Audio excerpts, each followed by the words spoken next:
मेहनत इतनी खामोशी से करो कि कामयाबी खुद शोर मचाए। इसी जज्बे के साथ मैं शैलेंद्र फिर से एक बार एक सवाल आपके सामने लेकर आया हूँ, जो अपने सीरीज में अगला सवाल है। अगला सवाल है अपने इन्फिनाइट रेजिस्टर्स वाले सीरीज में, आपके अपने चैनल द भौतिक लवर्स में। आइए देखते हैं सवाल कैसा है। सवाल में सिचुएशन दी है, एक ट्राइंगल, उसके अंदर और एक, इसके अंदर और एक, जा रहा है अनंत दूरी तक। आपको ढूंढना है equivalent resistance between B point and C point. देखिए दोबारा बता देता हूँ। सिचुएशन कुछ इस प्रकार से है कि हर एक साइड, जैसे मान लीजिए ये वाला साइड, इसका रेजिस्टेंस 1 ओम का है तो इसका कितना हो जाएगा 2 ओम का। इसका 1 ओम का है तो इसका कितना हो जाएगा हाफ ओम का। अच्छा, इसका हाफ ओम का है तो उसके अंदर वाला और 1/4 और 1/8 and so on and so on. आपको पूछा हुआ है कि रेजिस्टर के अंदर रेजिस्टर, रेजिस्टर के अंदर रेजिस्टर, ऐसा इंफिनिटी तक जा रहा है, तो फिर बी और सी इन दो पॉइंट्स के अक्रॉस रेजिस्टेंस, इक्विवेलेंट रेजिस्टेंस कितना आएगा। ठीक है, ये है आपका सवाल। अच्छा, इस सवाल को सॉल्व करने से पूर्व आपको बता दूं कि इससे पहले भी एक मैंने जो वीडियो बनाया है उसमें किस प्रकार से इसे डील करते हैं इस बारे में हम लोगों ने चर्चा की थी। जिन्होंने नहीं देखा होगा तो कृपया देख लें, that will be beneficial for you all.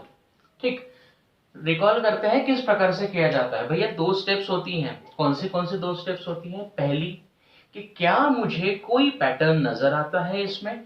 हाँ सर नजर आता है, बड़ा ट्रायंगल, छोटा ट्रायंगल और छोटा ट्रायंगल।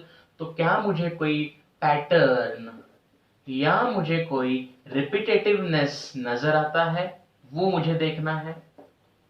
दूसरी चीज हमें ये ध्यान में रखनी है कि अगर रेजिस्टर्स जो है वो आर वैल्यू के हैं तो और उनका इक्विवेलेंट रेजिस्टेंस, उनके कॉम्बिनेशन का इक्विवेलेंट रेजिस्टेंस अगर एक्स है, और अगली बार अगर आपके रेजिस्टर की वैल्यू n टाइम्स बढ़ जाती है या n टाइम्स घट जाती है, तो इक्विवेलेंट रेजिस्टेंस क्या हो जाता था, हम लोगों ने देखा था पहले इसमें, या तो n टाइम्स बढ़ेगा या तो n टाइम्स घटेगा।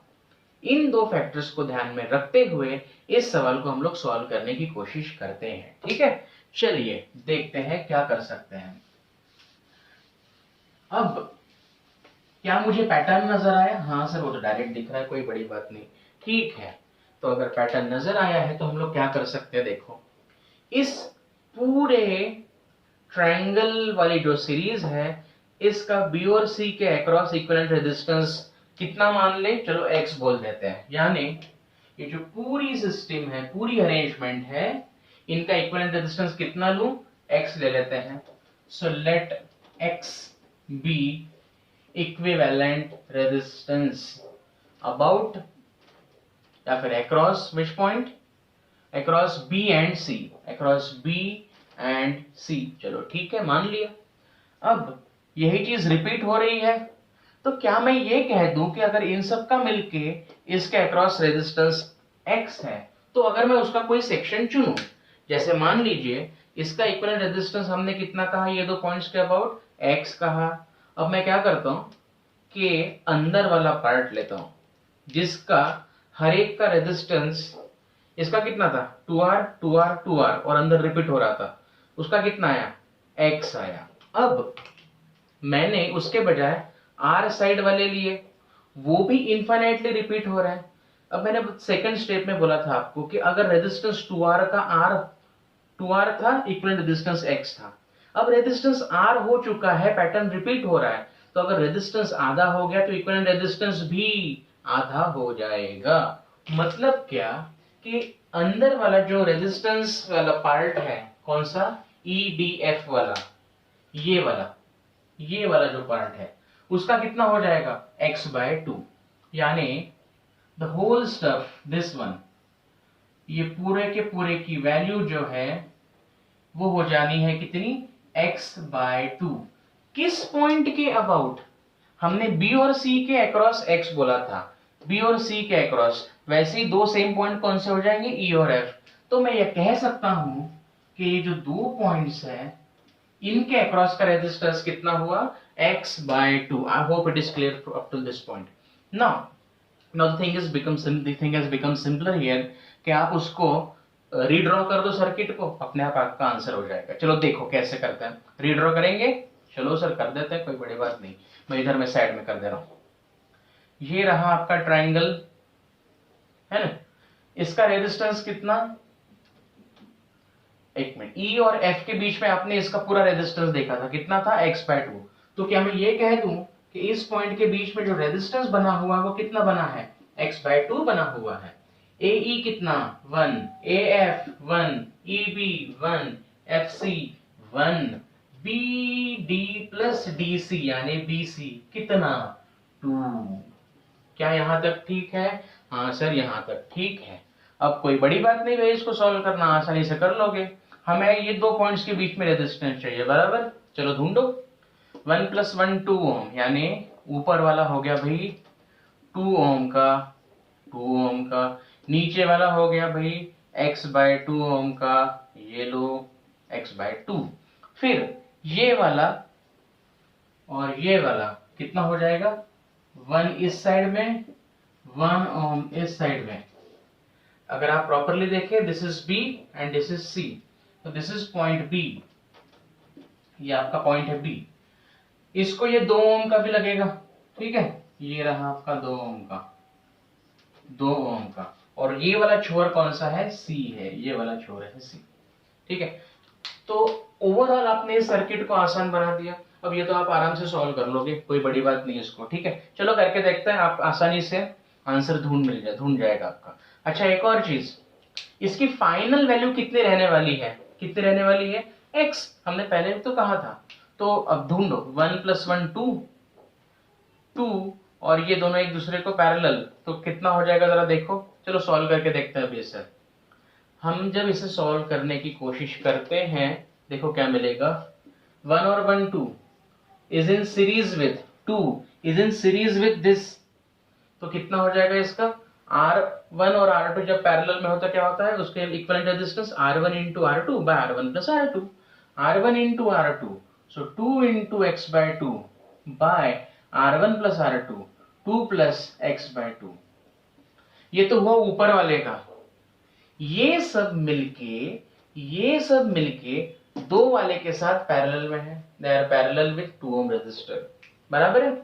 ओके चलो सॉल्व करो, इससे क्या मिलता है, 2 से 2 को मात दे दी, आपको मिल जाएगा यहाँ पर, क्या मिल जाएगा जरा देखो, 2 + x/4 + x/2, ये 2 ऊपर की तरफ आ गया।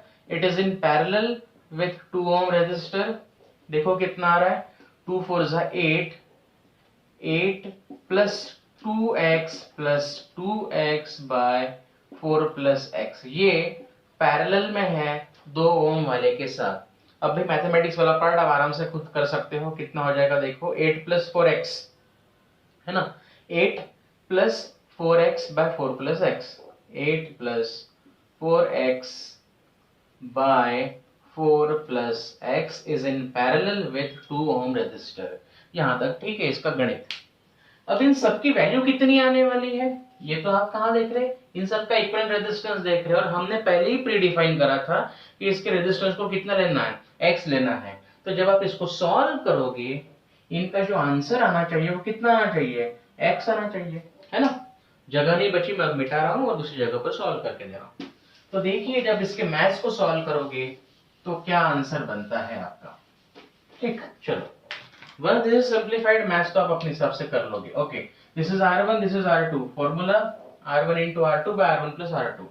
सो जो इक्विवेलेंट रेजिस्टेंस x बना है, R1 × R2, 8 + 4x/4 + x into R2 मतलब 2 by R1 + R2, 8 + 4x/4 + x, हाँ जी, R1 × R2 by R1 + R2। देखो क्या होता है, तो सॉल्व, तो आपको मिलेगा 8 + 4x × 2 डिवाइडेड बाय, हाँ जी, ये बना 4 2 8, 8 + 8 16, ठीक है, 2x + 4x 6x, और नीचे में 4 + x, नीचे में 4 + x कट गया। मैं थोड़ा डायरेक्टली किया, आप देख लीजिएगा, ठीक। ये हो गया x। चलो इधर का उधर, उधर का इधर करते हैं, आपको मिलेगा 16x + 6x² is equal to कितना रहे 16 प्लस 8x। अब मुझे मैथमेटिक्स सॉल्व किए जैसा एहसास हो रहा है। ओके, कितना बना आंसर आपका 6x² plus 8x minus 16 equal to 0। Quadratic equation बना तो जिसके दो रूट रहेंगे दो आंसर रहेंगे। कैसे निकाल सकते हैं हम? Minus B sorry x is equal to quadratic वाला फंडा लगा दो। क्या होता है आपका क्वाड्रेटिक वाला फंडा, याद है आपको? वो होता है root is equal to minus B plus minus under root of B square minus 4ac by 2a। हमारे इसमें a कौन है? ये रहा a, ये रहा b और ये रहा आपका c। ठीक, वैल्यू पुटअप करो, देखो क्या आंसर आता है। ये तो मैथमेटिक्स वाला पार्ट आप कर लोगे। Minus B is minus 8 plus और minus under root of B का स्क्वायर, 8 का स्क्वायर कितना रहे 64 माइनस 4 इंटू ए यानी के 6 इंटू सी यानी के minus 16 upon 2a, 2 6 12 by minus 8 plus minus under root of 16 4 64, ये ऐड हो गया तो आपको मिलेगा 64 इंटू 7। देख लेना सही तो है। यहाँ पर 64 है तो 8 बाहर निकल गया, 8 कॉमन लेके मैं लिख सकता हूँ √7 व्हाट माइनस प्लस और माइनस ऑफ माइनस 8। अब देखिए आंसर निगेटिव में तो हो नहीं सकता, तो √7 minus 1 by 12, this should be your answer. So 4 2 8, 4 3 12, √7 minus 1। भाई साहब ये है आपका असली जवाब। एक्चुअल में आंसर पहले आ गया, मैथमेटिक्स थोड़ा सा बड़ा था। ठीक है, so the equivalent resistance comes out to be how much 2/3 √7 minus 1। पर समझने वाली बात ये है कौन सी दो चीजें, क्या था? अगर इनफाइनाइट सीरीज है तो रिपीटेटिव पैटर्न क्या है वो देखो, वो समझ में अगर आता हो तो। दूसरी बात, अगर आपने ओवरऑल सर्किट का रेजिस्टेंस, जब रेजिस्टेंसेस R थे इक्विवेलेंट रेजिस्टेंस X बोला, और फिर इंडिविजुअल रेजिस्टेंसेस अगर n टाइम्स बदलते हैं तो x से ही n टाइम्स ही आपका इक्विवेलेंट रेजिस्टेंस भी बदलेगा। ठीक है, इस टाइप के क्वेश्चंस को अगर सॉल्व करना है तो इस प्रकार की युक्तियां लगा लीजिए, आपके क्वेश्चंस के आंसर आसानी से आ जाएंगे। ठीक, alright, thanks a lot for watching. मुझे एक शिकायत जरूर है आप लोगों से कि आप देखते हो पर यार सब्सक्राइब नहीं करते। सब्सक्राइब करो अच्छे से, ढेर सारे क्वेश्चंस आएंगे, more of the questions are yet to come. Please do subscribe and do spread. Have a good day.